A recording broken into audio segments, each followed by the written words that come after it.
They threw me out of my own house. My son, my only son, told me, "Mom, it's time for you to leave. We've decided you should stay somewhere else." I didn't even get the chance to say goodbye to the walls I painted with my own hands. But a week later I came back, not with tears, but with my lawyer. And what they didn't know was that the house they thought was theirs never stopped being mine. You know, sometimes the people you love the most can hurt you in ways strangers never could. I never thought my son, the boy I carried for 9 months, would look me in the eyes one day and ask me to leave the very home I built for him. But when money, greed, and pride walk into a family, love quietly walks out the back door. This is the story of how I lost everything, and how I got it all back. My name is Margaret. I'm 72 years old, and for the longest time I believed my family was perfect. I raised my son, Daniel, mostly on my own after my husband passed away 15 years ago. Daniel was my world. I sold jewelry, baked pies, cleaned houses, anything to make sure he went to a good college. And when he got married, I thought my sacrifices had finally paid off. His wife, Claire, was polite at first, soft-spoken, sweet. She called me Mom the first few months, but soon after they moved into my home, our home, something in her changed. Little things at first. She'd roll her eyes when I offered to help cook, whisper something to Daniel when I entered the room, move my belongings to the basement, to make space. Then came the day she said, "It's not good for you to climb stairs. Mom, you should move to the small guest room downstairs." I agreed, thinking she cared. But that was the beginning of them slowly pushing me out of my own house. Over the next year, I watched my home become unrecognizable. The photos of my late husband disappeared from the hallway. The dining table I cherished was replaced with something modern. Even the garden, my garden, where I used to plant roses every spring, was dug up and turned into a patio. Still, I said nothing, because mothers forgive. Until the morning everything changed. I woke up early to make breakfast, just like I always did. But when I entered the kitchen, I saw Claire already there. She didn't look up from her phone when she said, "We need to talk, Margaret." That was the first time she called me by my name. She went on, "Daniel and I have been talking. It's too crowded here. We need our privacy. You should consider moving to a retirement home. It'll be better for you." I felt my hands shake. "Better for me?" I asked softly. She smiled, but her eyes were cold.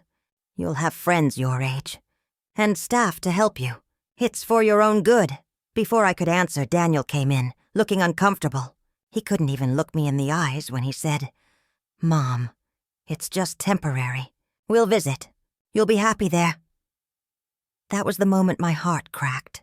Within a week, they had packed my things. They left me with 2 suitcases and a promise to help me settle. But when I stepped outside that morning, suitcase in hand, I realized they weren't coming with me. They had already changed the locks. I spent the next few nights at a cheap motel, crying myself to sleep. It wasn't about the house. It was about how easily they had thrown me away, as if I was some old piece of furniture they didn't need anymore. But while lying there one night, I remembered something my late husband once said. "Never let anyone take away what you built, Margaret. Not even family." I took a deep breath, wiped my tears, and called our old family lawyer, Mr. Graham. He'd helped us with our will years ago. When he answered, he immediately recognized my voice. "Margaret, it's been ages. How are you?" I told him everything, every cruel word, every manipulation. When I finished, there was a long pause on the phone. Then he said, "Margaret, do they know the house title was never changed?" I froze. "What do you mean?" He continued, "The property deed is still under your name. Your husband left it to you fully. Your son never had legal ownership."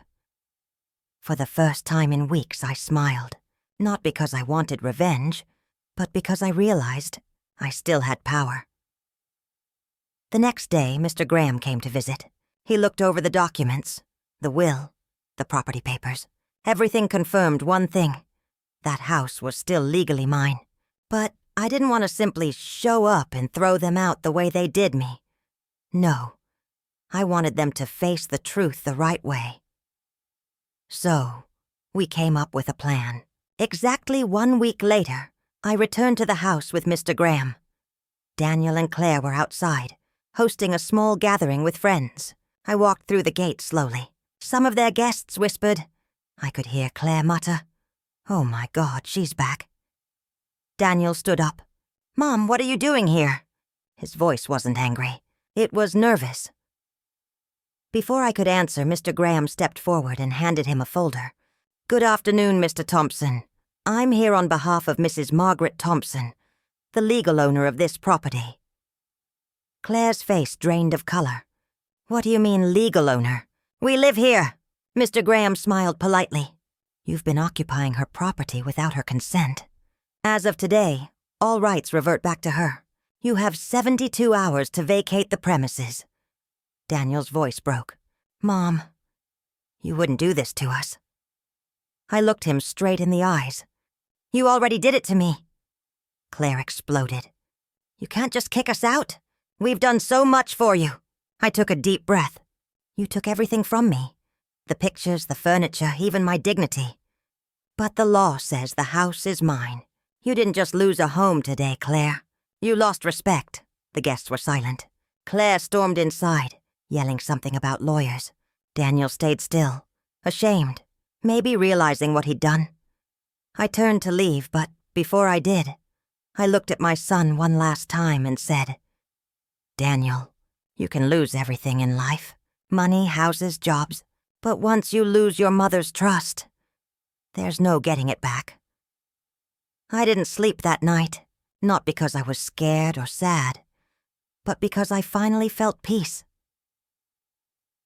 2 days later, they moved out. I watched quietly as a truck carried away their furniture, their boxes, their expensive things. I didn't gloat. I didn't smile. I just stood by the window sipping my tea, remembering all the times I had made breakfast for them in that same kitchen. Mr. Graham advised me to change the locks again, and this time, I did. When I walked through the empty rooms, I noticed how quiet everything felt. But it wasn't the same kind of silence from before. Not the silence of loneliness. It was the silence of freedom. Over the next few weeks, I repainted the walls myself, rehung the old photos, and replanted my roses in the garden. Neighbors came by to help, offering food and hugs. One of them, Mrs. Lee, said, "You're stronger than most people I know, Margaret." I smiled. "You don't know what you're capable of until you're forced to start over," Daniel called once, months later. He apologized, said Claire had left him, that he'd made mistakes. I listened, but I didn't say much. Sometimes, silence is the only answer that makes people think. He asked if he could visit someday. I told him, "The door is always open. If you come as my son, not as someone who wants what's mine." You know, life has a strange way of teaching us lessons. Sometimes losing everything shows you who really stands by you. And sometimes it takes getting thrown out of your own house to realize how strong you really are. People think being old means being weak. But wisdom has its own kind of power. And no matter how broken you feel, you can always rebuild, brick by brick and heartbeat by heartbeat. Because home isn't just a place. It's where your dignity lives. And mine, it's right where it belongs. If you felt something in this story, don't leave just yet. The next story will hit even deeper. It started with a single piece of paper, a note taped to my front door, written in shaky handwriting that said, "You took everything from me." At first, I thought it was just a prank, but when I found the second note and saw who was watching me from across the street, I realized the nightmare wasn't over. You'd think after fighting for your home, peace would finally come. But peace doesn't always arrive quietly. Sometimes it knocks on your door in the middle of the night and reminds you that old wounds don't heal when guilt still lingers. After I got my house back, life slowed down again. I spent my mornings tending the garden, making tea, and talking to Mrs. Lee next door. For the first time in years, I could breathe without feeling watched, judged, or unwanted. Daniel hadn't visited since that last phone call. He said he needed time to figure things out. I didn't push. I'd already spent too much of my life trying to fix what other people broke. But exactly 1 month after everything settled, the letters began. The first one came on a Tuesday morning. It was taped neatly to my front door. No envelope, no signature. Just one sentence. "You'll regret what you did." My heart sank. At first, I thought maybe it was a mistake. Someone pranking an old lady. But the next day, another note appeared. "This house should have been ours." And the day after that, "You can't hide behind lawyers forever." By the third note, I knew exactly who it was. Daniel, or maybe Claire. Either way, someone was angry, and they wanted me to know it. That night, I barely slept. Every sound made me flinch. The wind brushing against the windows, the creak of the floorboards, even the ticking clock. I told myself I was imagining things, but around midnight I saw headlights outside, a car parked across the street, engine off, lights dimmed. Someone was sitting inside, watching. I closed the curtain slowly, my hands trembling. The next morning there was another note. This one was different, longer. It read, "You think you're smart, but you destroyed our family. You took what wasn't yours. We'll take it back." I sat at the kitchen table staring at it for what felt like hours. My tea went cold. My breakfast stayed untouched. I wanted to call Daniel, to ask him if this was him. But part of me already knew the answer, and the other part didn't want to hear it confirmed. So instead I called Mr. Graham, my lawyer. He came over that afternoon. He read the letters, his brows tightening. "Margaret, this isn't right. These aren't just threats. This is harassment." I nodded, though my heart was heavy. He suggested installing cameras and reporting it to the police. And that's exactly what we did. That night, the camera went up above the front door, a tiny silent witness to whatever was coming next. 2 nights later, the camera caught movement around 2:14 a.m. A shadow approached the gate, paused, and slipped something through the bars. Then it turned and walked away. When I woke up, there it was, an envelope resting against the door. No note this time, just a photograph. It was a picture of me, taken from outside the window. I gasped and nearly dropped it. Someone had been standing right there, in my garden, watching me. I called the police immediately. They took the photo and said they'd look into it. But that phrase, "look into it," never feels like much when you're scared and alone. 2 days passed. No new notes, no cars outside, just silence. I almost started believing it was over, till the 4th night. I woke up to the faint sound of glass shattering, somewhere downstairs. My heart raced. I grabbed my phone and whispered, "Hello?" But there was no response. Just heavy footsteps on the tile floor below. I hid behind my bedroom door, holding my breath. The floor creaked again, closer this time. Then a voice, "Mom, it's me." "Daniel." My whole body froze. "Daniel?" I whispered. He stepped into the dim light from the hallway. His face looked tired, broken. "I just wanted to talk," he said quietly. "Why didn't you knock?" I asked, shaking. "You scared me," he sighed. "You wouldn't have let me in." "I would have opened the door," I said. "You're my son." He looked down, avoiding my eyes. "I didn't write those notes, Mom," he said. It was Claire. "She's angry. She thinks you ruined everything. She's not well." My stomach turned. "She's the one who broke in?" He nodded. "She wanted to take the papers, the deed. She said if she could get them, she'd make you pay." I felt sick. "Daniel, you have to stop her." "I tried," he said, tears in his eyes. "She's gone off the rails. She blames you for me losing everything." Before I could say anything, we both heard sirens outside. The neighbors must have called the police after hearing the glass break. When the officers came in, Daniel put his hands up right away. He explained everything. How Claire had been sending the notes, how she'd threatened to take back the house.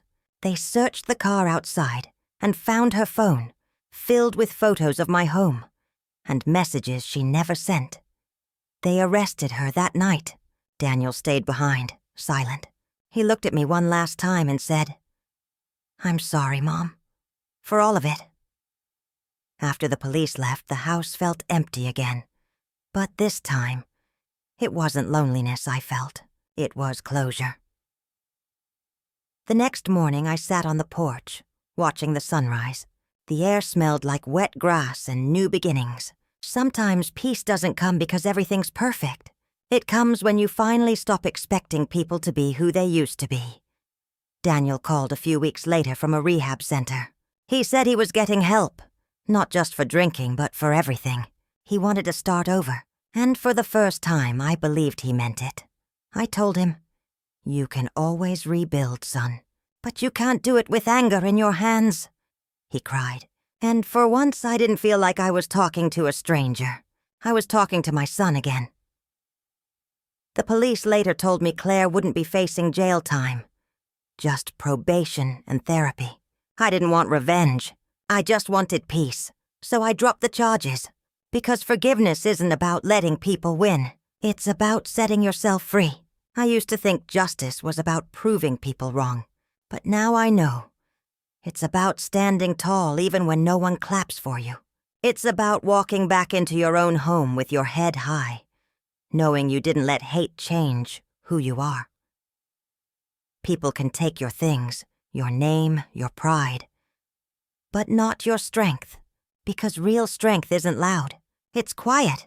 It's steady. It's a mother's love that refuses to break, even when everything else does. If this story hits your heart, wait till you hear what happened next. It's even more shocking. When my granddaughter showed up at my door after all those months, I thought she just wanted to see her old grandma. But when she handed me a letter written in my son's handwriting and whispered, "Mom doesn't know I'm here," I realized the truth. The story I thought was over had only just begun. Sometimes life gives you peace, only to test whether you truly deserve it. After the chaos, after the heartbreak, I thought everything had finally calmed down. But when family wounds go deep, they don't heal with time alone. Especially when there are still secrets buried under all that silence. It had been 5 months since Daniel and I last spoke. He'd gone into therapy, focusing on himself, trying to rebuild his life. I was proud of him, quietly, from afar. The police had finished the case with Claire, and she'd moved to another city after her probation started. The house was peaceful again. I filled my days with gardening, baking, and sometimes just sitting by the window watching the seasons change. For the first time in a long while, my heart didn't ache every morning. But then one rainy afternoon, there was a knock at the door. When I opened it, I froze. There she was, my granddaughter Emily. I hadn't seen her in nearly 2 years. She'd grown so much taller, her eyes still the same soft hazel like her father's. "Grandma," she said softly, "can I come in?" Her voice trembled, as if she'd been practicing those words for days. I hurried to let her in, wrapping her in my arms. She hugged me tightly, tighter than I remembered. When she pulled back, her eyes were glassy. "I've missed you," I whispered. "I missed you too," she said, almost breaking. She took off her backpack and pulled out a small envelope. "This is from Dad," she said. "He told me to give it to you when Mom wasn't around." My heart started to pound. I carefully opened it, recognizing Daniel's handwriting instantly. It read, "Mom, I'm sorry for how everything happened. I'm working on getting better. I'm rebuilding slowly. Emily has been my light through all of this. But Claire, she still doesn't forgive either of us.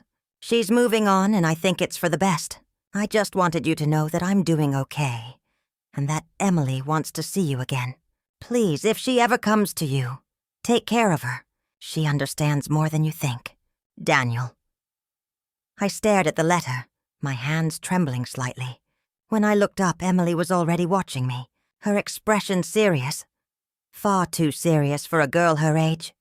"Grandma," she said quietly, There's something I have to tell you. We sat at the kitchen table, the same one where I'd shared so many meals with Daniel and Claire years ago. Emily fiddled with her bracelet, trying to find the right words. "Mom doesn't like when I talk about you," she said. "She says you're the reason we lost everything, but Dad told me the truth."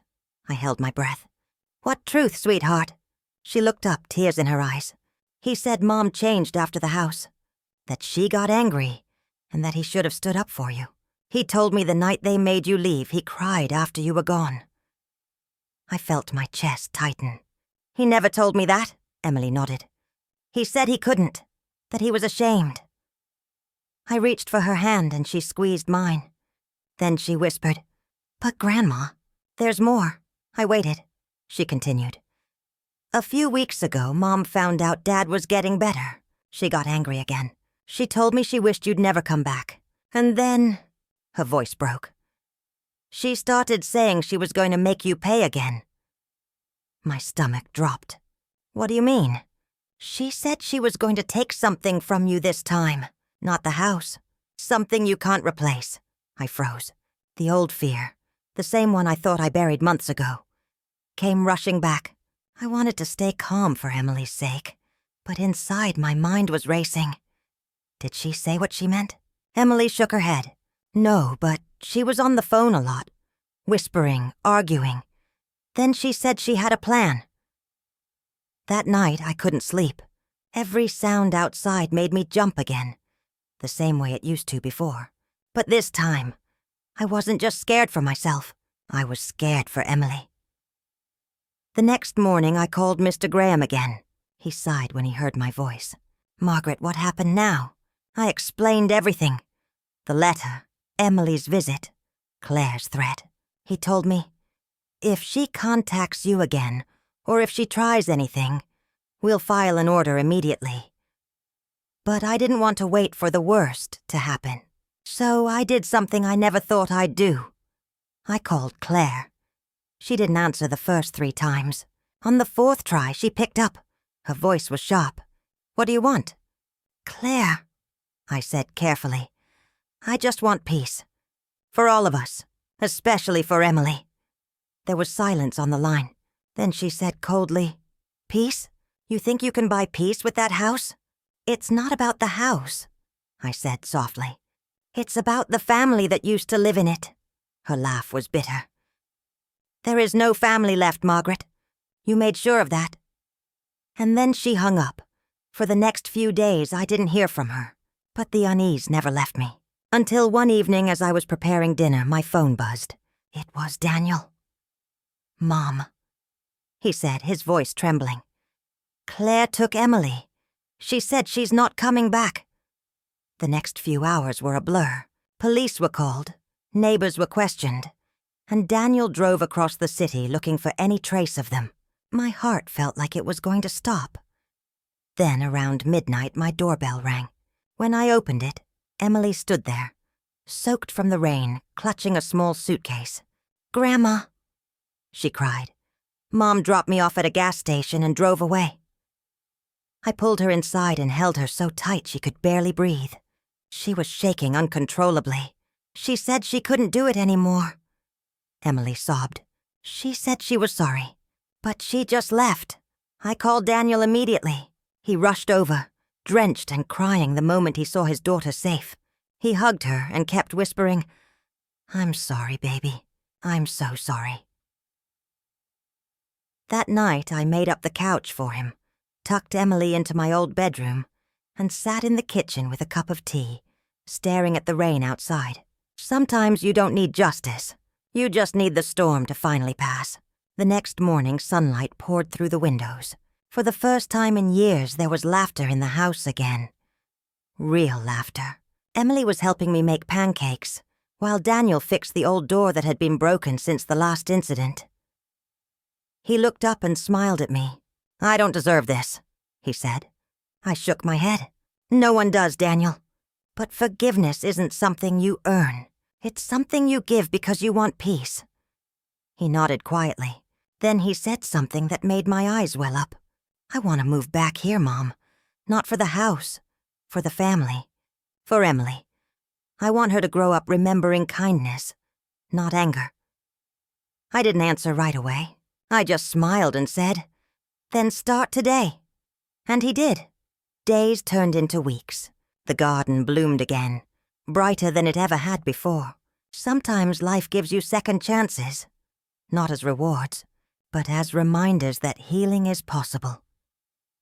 One evening, as we sat watching the sunset, Emily rested her head on my shoulder and whispered, "Grandma, thank you for not giving up on Dad." Tears filled my eyes. I looked out at the orange sky and whispered back, "Sweetheart, love isn't about never giving up on people. It's about giving them the chance to find their way back. They say time heals all wounds, but I think time just gives us space. Space to forgive, to understand, and to rebuild what once seemed broken.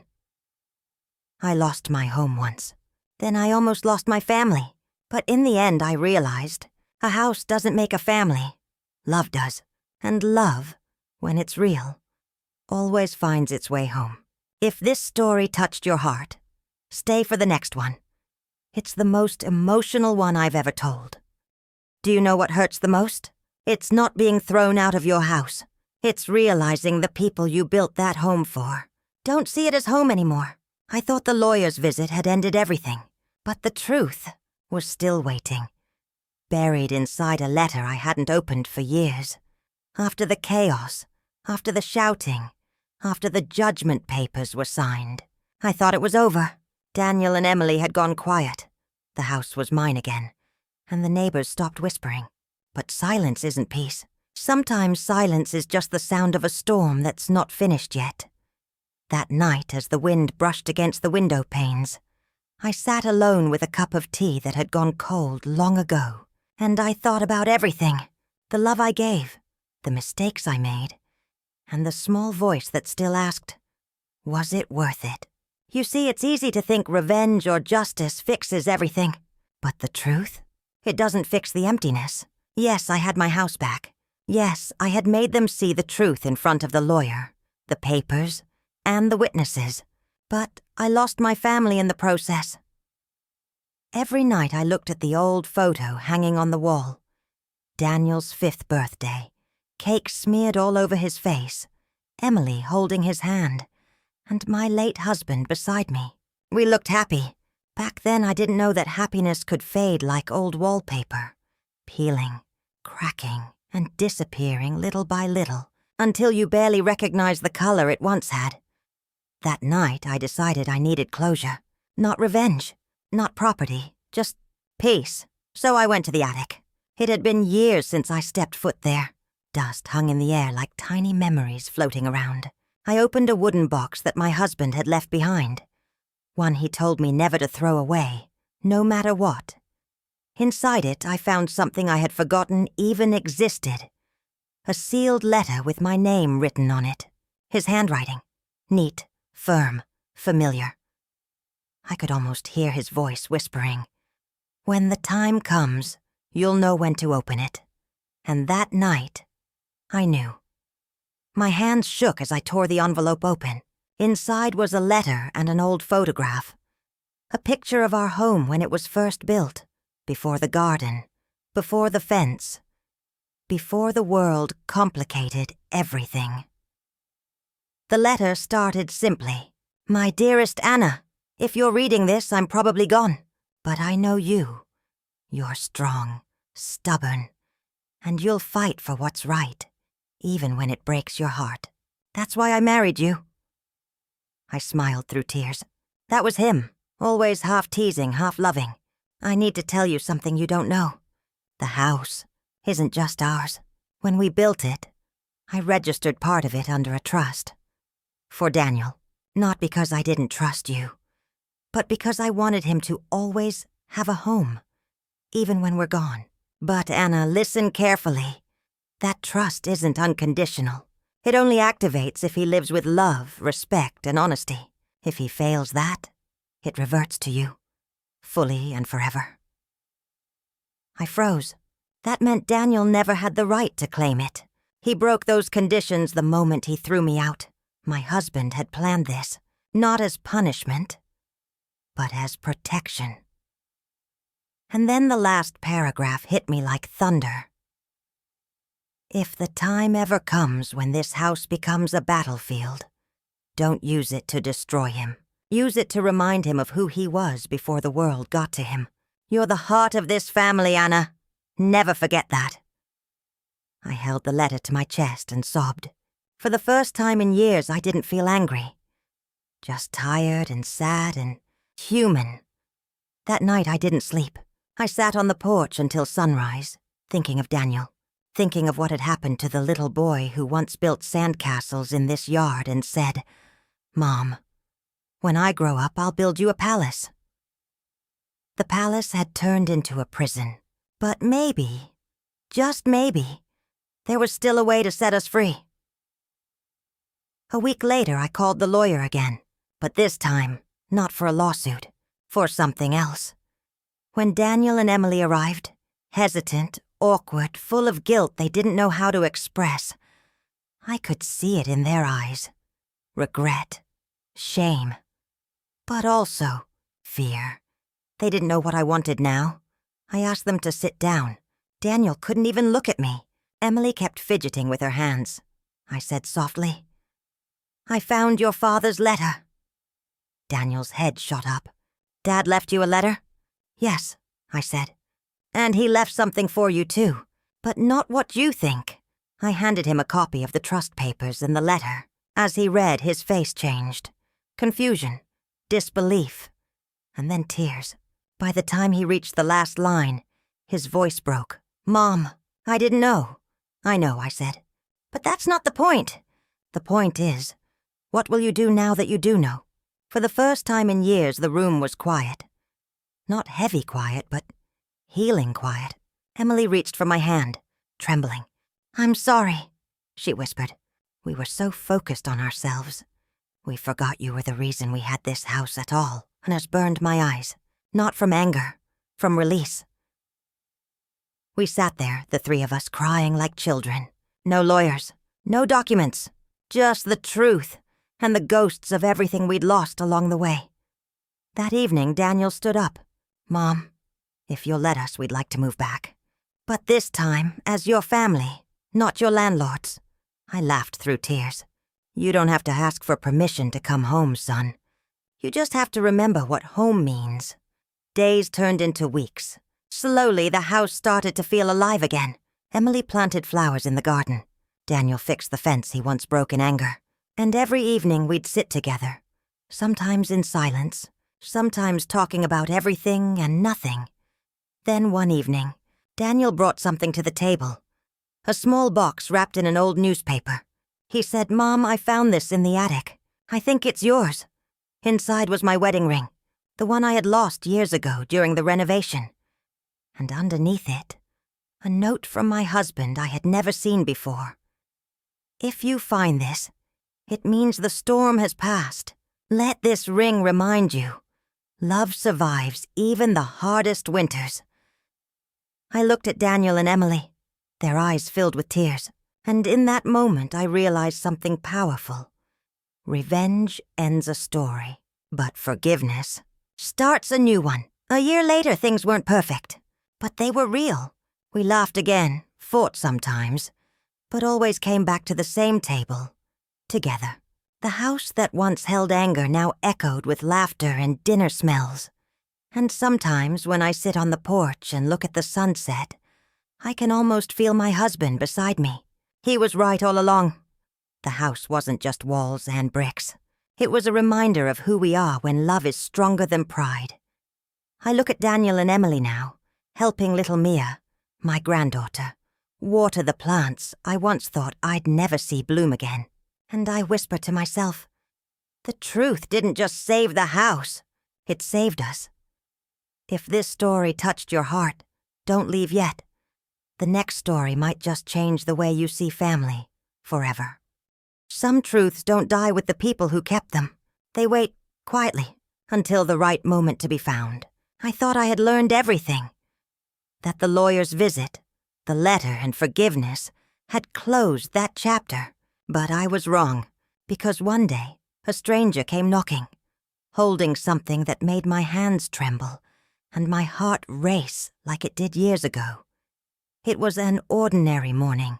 The house smelled of coffee, the birds sang outside, and little Mia was chasing butterflies in the garden. Everything finally felt calm again, peaceful. Daniel had gone to work early, and Emily was preparing breakfast. I was sitting by the porch, knitting a scarf for Mia, humming the same tune I used to hum to Daniel when he was small. That's when I heard it, the sound of a car pulling up on the gravel road. Not a familiar sound, not a neighbor. When I looked up, a man stepped out, dressed neatly, carrying a brown envelope. He walked up slowly, smiled politely, and said, "Mrs. Anna Wilson?" I nodded cautiously. "Yes, that's me." He extended his hand. "My name is David Harris. I used to work for your husband many years ago." My breath caught. I hadn't heard someone mention my husband's name in so long. He continued, "I'm sorry for showing up unannounced, but I recently found something that belongs to you. Or rather, something your husband wanted you to have." I frowned. "My husband passed away 10 years ago." He nodded.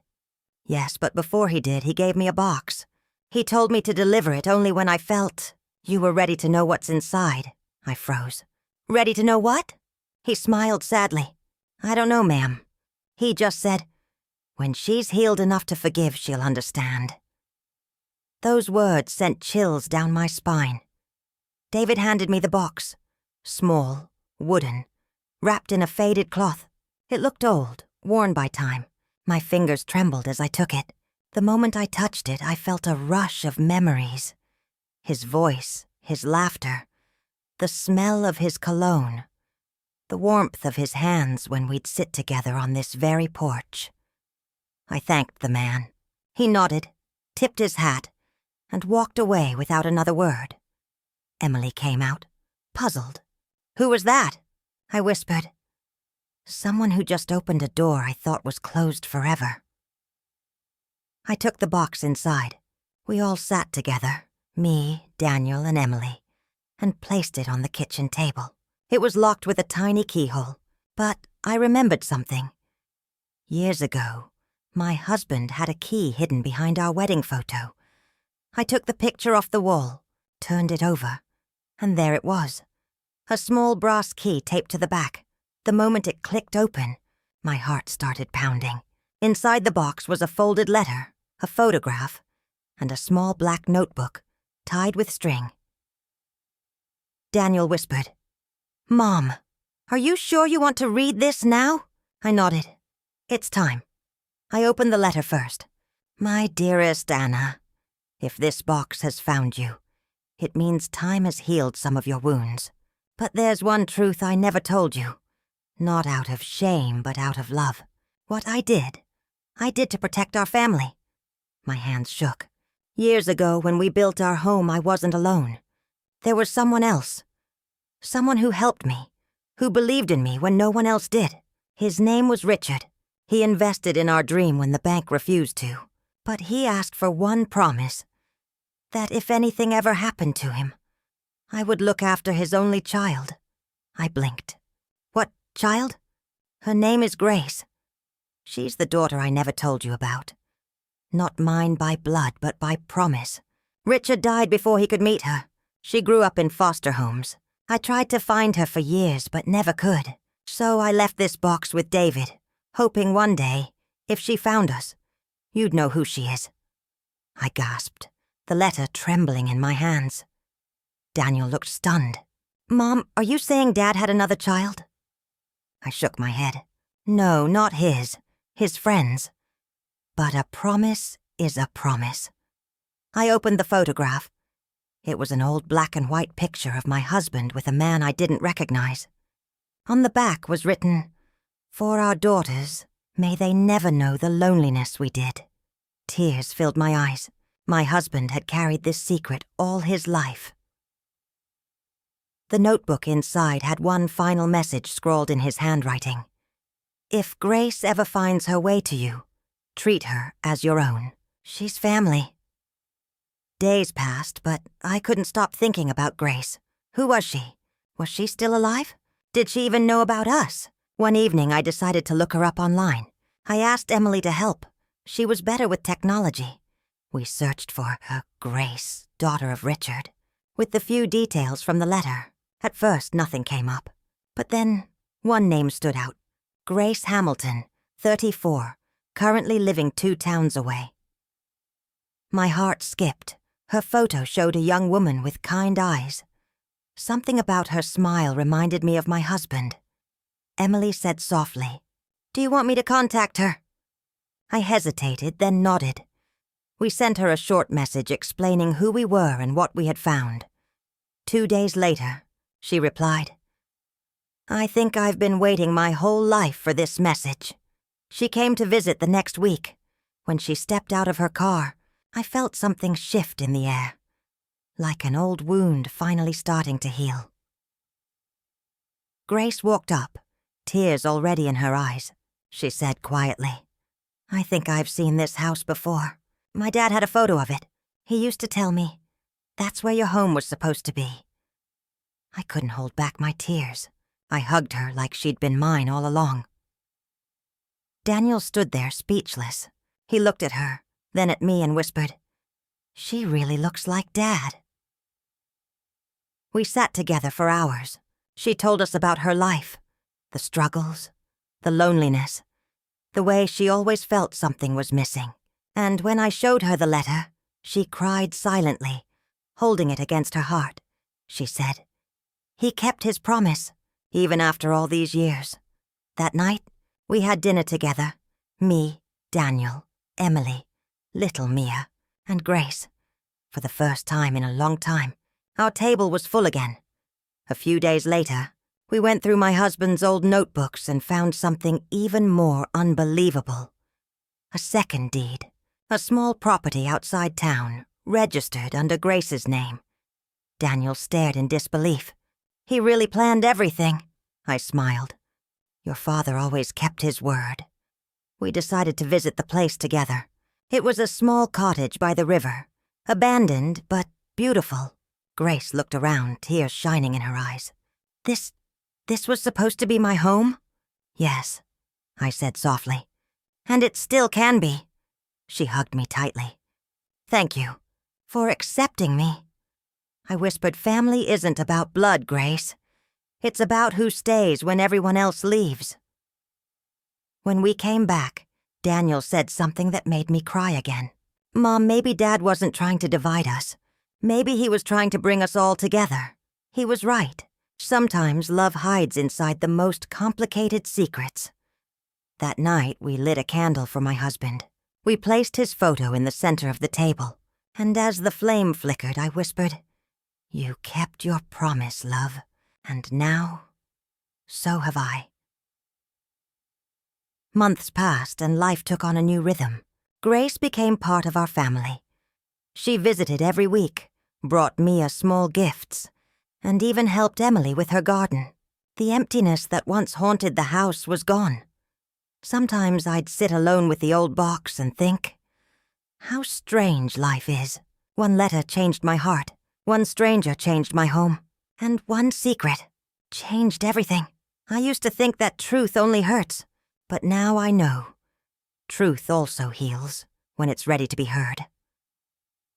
The house that once echoed with pain now holds laughter again. And when the evening light hits the porch, I swear I can see my husband smiling, proud, peaceful, finally at rest. If you felt that second chances can heal any family, then don't stop here. The next story will touch your heart even deeper. Peace never lasts forever. Just when I thought my family had healed, one truth arrived that cracked everything open again. The woman who'd brought light into our lives was hiding a shadow none of us saw coming. It had been months since Grace joined our family. The house finally felt alive. Laughter in every corner, Mia's giggles echoing through the hall. Daniel called me every morning. Emily hummed while cooking. And for the first time in years, I slept without nightmares. I thought the worst was behind us. But the past has a habit of knocking when you least expect it. And this time, It didn't knock softly. It started with a phone call. A man's voice asked, "Is this Mrs. Anna Wilson?" "Yes," I said. He hesitated. "Do you know a woman named Grace Hamilton?" My heart sank. "Yes. She's family." "I'm calling from Kingston Financial Services," he said. "I'm afraid she's listed you as her emergency contact. There's a legal matter involving a debt left by a man named Richard Hamilton." My fingers tightened around the phone. "Her father?" "Yes. It seems she's inherited not only his property, but also his unpaid loans. She's been trying to clear them quietly, but now the company wants the collateral, your late husband's trust fund." I nearly dropped the receiver. After the call, I sat still for a long time, my tea turning cold beside me. Had Grace known all along? Was she here because of love? Or survival? That evening, when Daniel came home, I told him everything. He paced the living room, running his hands through his hair. "I knew it," he muttered. "I knew something felt off. She was always asking about Dad's estate papers." Emily shook her head. "No, Daniel. Don't jump to conclusions. Maybe she's just scared." I wanted to believe that. I truly did. Grace had been nothing but kind, helping with chores, cooking dinner, even teaching Mia to read. But the thought that she might have used us burned like salt on an open wound. The next morning, Grace came by with fresh bread from the bakery. "Good morning," she smiled, but her smile faltered when she saw our faces. I said quietly, "Grace, we need to talk." She froze. "I know." Daniel folded his arms. "Did you use us to clear your debts?" Tears welled in her eyes. "It's not like that. Please let me explain." She sat down, trembling. "When my father died, he left everything to me, including the loans he couldn't pay. I was drowning. I didn't come here for money. I came here to find answers. To know why your husband promised to take care of me and then disappeared." Her voice cracked. "But when I met you all, I felt something I'd never felt before. Belonging. I tried to handle my problems alone because I didn't want to lose that," Emily whispered. She was scared. Daniel's eyes softened, but he still looked wounded. "Why didn't you tell us?" Grace covered her face. "Because every time I looked at this house, I felt like I didn't deserve it." The room fell silent. For the next few days, the house felt heavy again, like old ghosts had returned. Grace stopped visiting. Daniel avoided talking about her. Mia kept asking, "Where's Auntie Grace?" And I didn't know what to say. But that night, I found Grace sitting outside in her car, crying. I tapped on the window. She looked up, startled. "Come inside," I said softly. "It's cold." She shook her head. "I can't. I don't belong here anymore." I sat beside her, the cold air biting at my skin. "You remind me of myself," I said. "When I was young and scared, thinking every mistake would erase the love around me." She sniffed. "Your husband was the only person who ever helped my dad. He said Mr. Wilson believed in second chances. I just wanted to prove I was worth one." Her words pierced my heart. I took her hands. "Then prove it.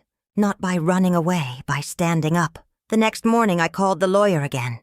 We went through my husband's trust documents, and what we found changed everything. There was an additional clause, a small line buried at the bottom of the trust. "In case of financial claims by Richard Hamilton or his heirs, the trust may transfer partial ownership to settle moral debt, but only upon voluntary consent from Anna Wilson." Voluntary consent. Mine. My husband had anticipated this too. He hadn't left a trap. He'd left me a choice. That night, I gathered everyone at the table. Grace sat at the end, silent. Daniel looked wary. Emily looked hopeful. I said, "Your father once told me, love and promises are debts too, the only kind worth paying. He made a promise to Richard, and I intend to keep it." Daniel frowned. "You're not giving her part of the house?" "I'm not giving," I said. "I'm sharing," Grace gasped. I didn't." "Yes, you can." I cut her off gently. This isn't about property. It's about peace. If your father helped us build this home, then a piece of it already belonged to you, long before you arrived. Tears streamed down her face. She knelt beside me, whispering, "I'll earn it, I swear. I'll make this family proud." Daniel looked away, fighting tears himself. A week later, trouble arrived again, this time in the form of 2 men in suits. They represented Kingston Financial. They demanded to claim the collateral, unless the loan was cleared within 30 days. Grace panicked. "I can't pay that much." "Not yet." I stood up slowly. "You will not take this house, but you will listen." I showed them the clause from the trust. The lawyer read it carefully, then looked at me. "Ma'am, this changes everything. Legally, the trust's assets can't be seized. Unless you consent." I crossed my arms. "Well, I don't." The men exchanged glances, frustrated. "We'll be in touch," one of them said before leaving. When the door closed, Grace collapsed into a chair, shaking. "You saved me," I smiled. "No, dear. Your father did. He saved us all years ago. We're just finishing what he started." That night, Daniel sat beside me on the porch. "I was wrong about her," he admitted. "I was so angry that I forgot how much Dad believed in helping others." I placed a hand on his shoulder. "Anger is easy, son. Understanding is harder. But one day, you'll see that mercy doesn't make you weak. It makes you free." Months later, the debt was cleared. Grace found steady work at a local library, and she insisted on paying every cent back. Not because she had to, but because she wanted to. Our family dinners returned, only this time, there was something different in the air. Trust, the kind that isn't inherited, it's earned. One evening, as the sun dipped behind the hills, Grace handed me a new letter. "This arrived from Kingston Financial," she said, smiling nervously. I opened it. Inside was a certificate marked, "Account settled, paid in full." Attached was a handwritten note from the company director. "Your late husband once helped fund our community library 30 years ago. His generosity inspired us to forgive the remaining balance in Grace Hamilton's account." I stared at it in disbelief. Daniel laughed through tears. "Dad strikes again." I looked up at the sky. "Maybe he never really left," I whispered. Grace hugged me tightly. "You gave me more than a home. You gave me a name, a family." That night I sat on the porch again, feeling the wind whisper through the trees. The stars seemed brighter, the silence softer, and I realized that forgiveness had brought me something revenge never could. Peace. If you believe that truth can break families, but forgiveness can rebuild them, stay for the next story, because what happens next will change everything again. One day your whole life fits into a single envelope. Mine did, because when I finally realized my time was running out, I wrote one last letter. The truth my family deserved to hear, and the peace I never said out loud. After Grace paid off her debts, the house was quiet again. Too quiet sometimes. The kind of quiet that makes you hear every clock tick, reminding you that time doesn't stop for anyone, not even grandmothers. Daniel and Emily were doing well. Mia had started school. And Grace, she had become more than family. She was the daughter my heart had been waiting for. But as seasons changed, my body began to slow down. I still smiled, still baked, still told stories. But every sunrise felt heavier on my shoulders. Every sunset felt closer to the end. That's when I decided, if life had taught me anything, it was that we don't get to choose how long we stay, but we can choose what we leave behind. I didn't tell anyone how tired I was getting. Some nights I would sit in my chair by the window, watching the moon, wondering if my husband could see me from wherever he was. And then I found his old box again, the one with all the letters he used to write but never send. Inside, among the fading ink and yellowed paper, there was one envelope I had never opened before. It said only 2 words on the front. For Anna. My hands trembled as I opened it. "If you ever feel alone again," he had written, "remember that the home we built wasn't made of bricks. It was made of forgiveness. And as long as you keep forgiving, you'll never be alone." I cried for a long time that night because I realized that everything we'd been through, the betrayal, the lawsuits, the anger, it all came down to one thing. Forgiveness keeps a family alive when everything else fails. So, I started writing my letter. One final message for Daniel, Emily, Grace, and little Mia. It took me weeks to finish, not because I didn't know what to say, but because I wanted every word to matter. I began with Daniel.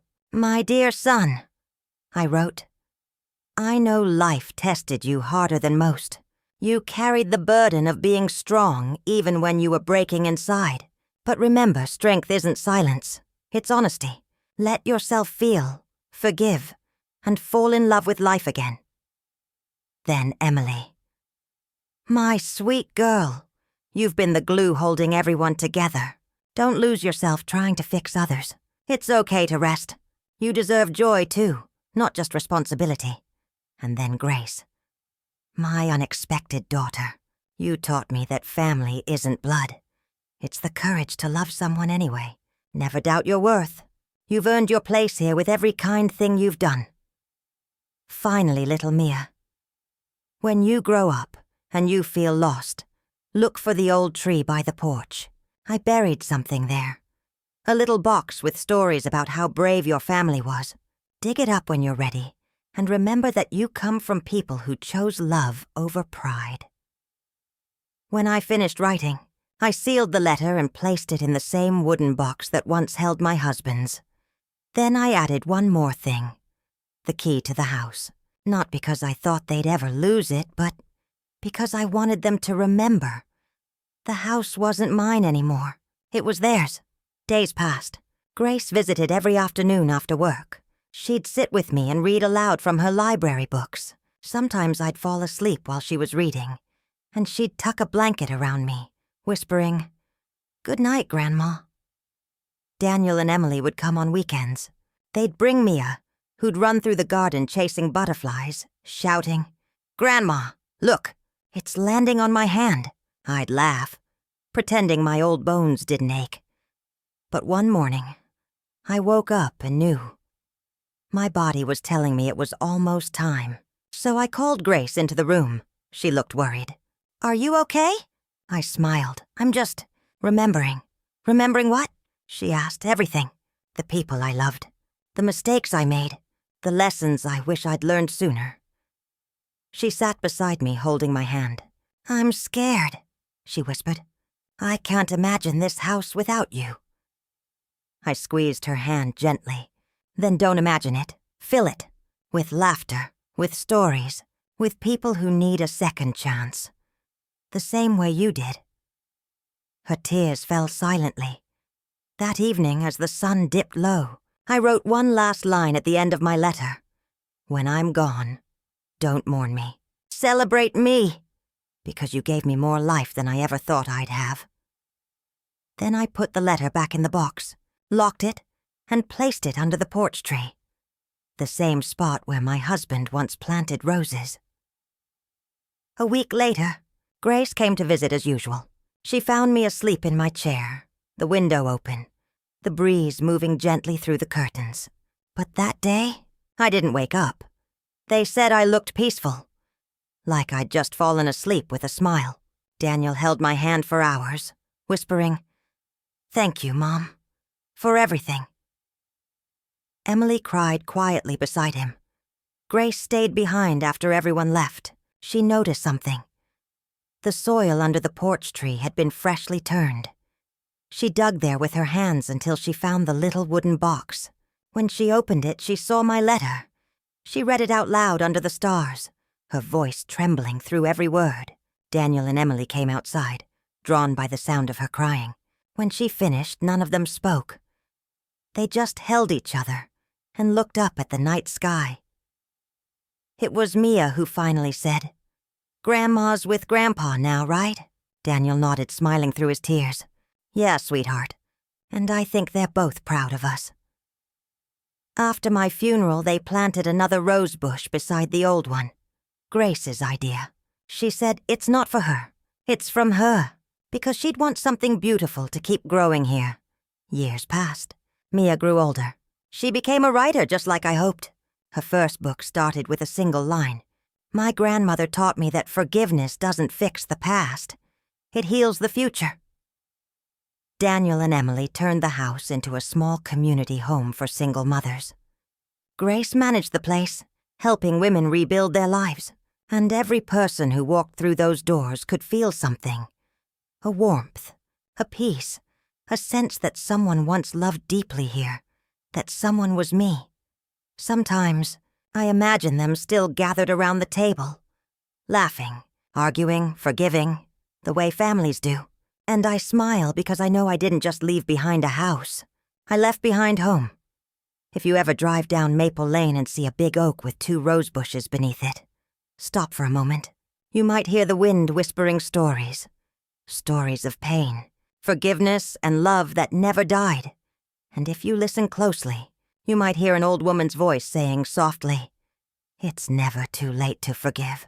It's never too late to love." If this story touched your heart, stay for the next one, because sometimes the end of one story is just the beginning of another.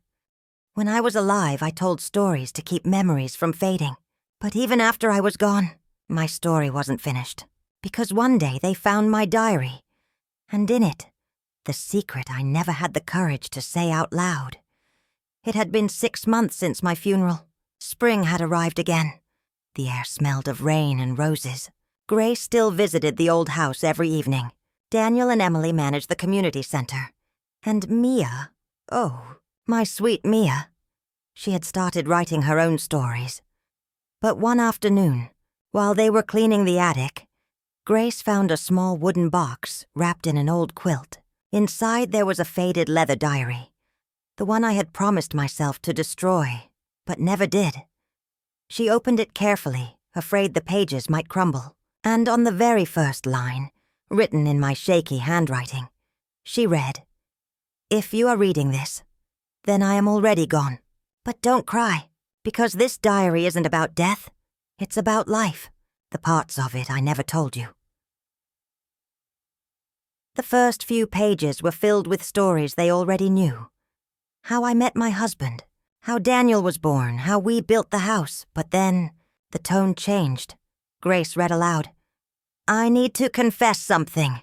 There was a part of our story I hid. Not out of shame, but out of protection." Daniel frowned. "What does that mean?" Grace kept reading. "Before your father died, he told me something that haunted him for years. Richard Hamilton, Grace's father, wasn't just his business partner. He was his half-brother." Everyone froze. They shared the same father but different mothers. Your father never spoke of it publicly because his father had abandoned Richard's mother, leaving them in debt. When your father became successful, he tried to make things right, helping Richard and Grace, even when the past tried to bury them. Grace's hands trembled as she held the diary. "So, your husband and my father," Daniel whispered. "That means we're family." Grace looked stunned, tears spilling down her face. "All this time, I thought I didn't belong here." Emily touched her shoulder softly. "You always did. Grandma just wanted to protect you from the world's judgment." As they read further, they found pieces of me they never knew. The younger, braver, more stubborn woman, beneath the wrinkles.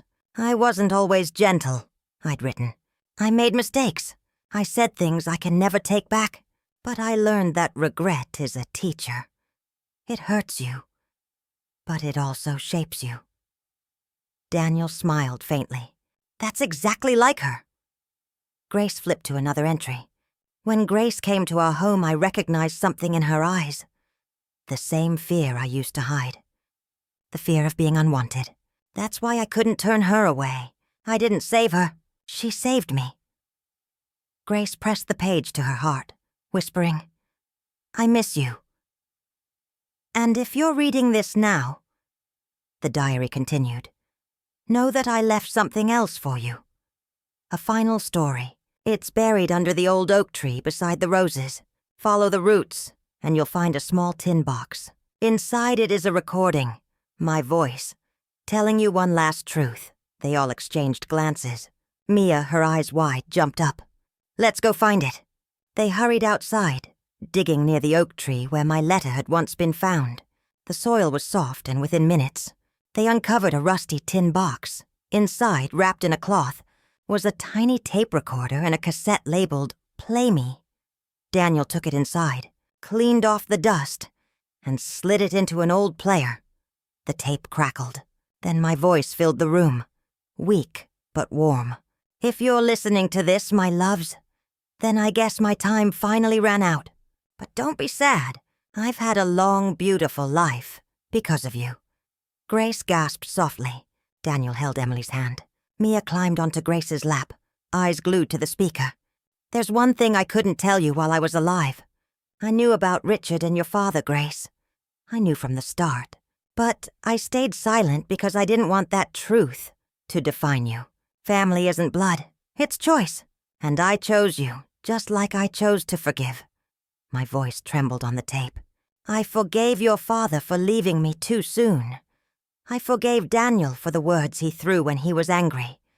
And I forgave myself for the times I thought love had an expiration date. A pause. The sound of a soft breath. If you ever feel lost, don't look for me in photographs or the walls of this house. Look for me in the laughter you share, in the kindness you give. That's where I'll always live. The tape clicked. Silence. Grace wiped her tears. Daniel whispered, She really thought of everything. Emily smiled. She always did. But then Mia pointed at the back of the tape. There's more writing. In faded ink I had written, Turn the tape over. Daniel flipped it and pressed play again. The tape crackled once more. Oh, and one last thing, my voice said playfully. Check the attic. There's something I left for you. Something to remind you that even endings can be beautiful. They raced to the attic together, heartbeats pounding. It took them a while to find it. Hidden behind an old trunk, covered in dust. Inside was a painting, unfinished, a canvas I had started years ago, but never completed. On it was a simple scene. The old house, the oak tree, and 5 figures standing together under the sunset. A man, a woman, 2 adults, and a child. But there was a 6th figure, faintly outlined in pencil. A young woman holding a book. Grace recognized herself immediately. And beneath the painting, written in my hand, were the words, Every family starts as a blank canvas. We're not meant to finish it. We're meant to keep adding to it. Together. Daniel's voice broke. She painted us. Grace smiled through her tears. No, she painted us all. Emily nodded. It's her way of saying we're still part of her story. They carried the painting downstairs and hung it on the living room wall, the same spot where I used to sit every morning with my tea. From that day on, the house was never silent again. Every person who entered felt something, a sense of warmth that words couldn't explain. Grace continued running the home for single mothers, but now she added writing workshops for women who'd lost their confidence. Daniel started volunteering there too, teaching children how to plant and garden, saying, Grandma would have loved this. Emily ran the kitchen, turning every meal into a family feast. And Mia, she became a storyteller, like her grandmother. On her 18th birthday, she published a book titled From Grandma's Diary. In the dedication, she wrote, For the woman who turned pain into peace, strangers into family, and a house into home. The book went on to inspire thousands of readers around the world. Not because it was perfect, but because it was real. Through every chapter, my words lived again, guiding them, healing them, reminding them that forgiveness isn't weakness. It's how love survives.